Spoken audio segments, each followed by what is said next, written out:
And like you said, this pandemic has really ravaged us in more ways than one. More than 10 million Americans are unemployed. And you're hoping to bounce America back from this. You're the sponsor of the Jobs Act. Can you tell us a little more about what that is, and how do you foresee this legislation even lifting some of your own constituents out of probably one of the most difficult time periods yet? Tasman, you're right. We're nearing 600,000 deaths, but also a year into this, 10 million people who had jobs a year ago still don't. We're still down. And so what we need to do is grow the economy. And I know that the Biden-Harris next bill is going to be an economic recovery bill. I have a very bipartisan act called the Jobs Act, 32 co-sponsors, equally divided between Democrats and Republicans. And basically, it would take the current Pell grant structure, which is a great program that can help people afford college, and let you use a Pell grant not only for college, but for high quality career and technical training.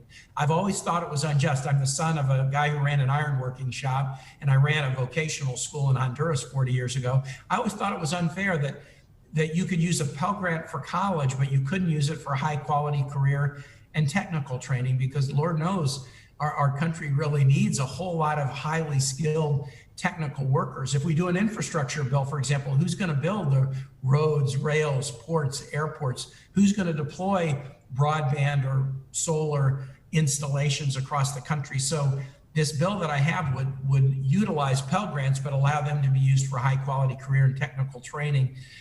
We have very strong support from community colleges across the country, bipartisan mayors, governors, organizations. But the thing that's the best is that in a Senate that sometimes is too partisan, to have 32 sponsors equally divided between Democrats and Republicans, it just shows this is an idea. The time has come to do it.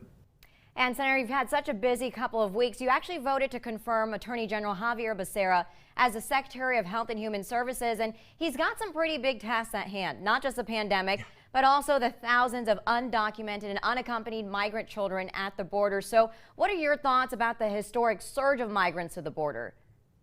It's, well, first I would say it's definitely a challenge. It's not necessarily completely historic. What we've seen is the cycles go up and go down. I think they were probably highest during the George W. Bush administration, but it tends to go in waves. And right now, you're right, there's a significant challenge. As you know, there were two major hurricanes that hit Central America in the fall, and the governments of particularly Honduras, where I lived as a missionary 40 years ago, it's basically kind of almost collapsing.